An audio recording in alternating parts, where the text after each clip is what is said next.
இங்கே இருக்கக்கூடிய தலைமைக்கு வந்து மானாமூனா அப்படிங்கிறது ஒரு பெரிய லெகசி திண்டுக்கல்ல. ஏற்கனவே சொன்ன மாதிரி திண்டுக்கல்ல வந்து we cannot avoid that family.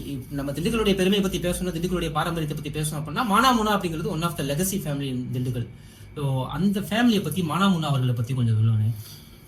மானாமுனா அப்படின்னு சொல்லக்கூடிய ஒரு மறைந்த மர்ஹூம் முகமது அப்துல் காதர், அவருடைய முழு பெயர் வந்து முகமது அப்துல் காதர். அவருடைய இனிஷியல் வந்து மானாமுனான்னு சொல்கிறாங்க.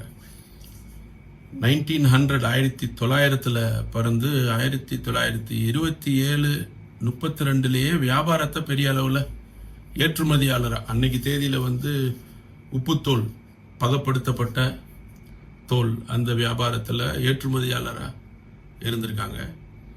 அவருடைய பங்களிப்பு சமுதாயம் உடைய வளர்ச்சி, வியாபார வளர்ச்சி, இதை தாண்டி கல்விக்கு வந்து பெரிய அளவில் முக்கியத்துவம் கொடுத்துருக்காரு.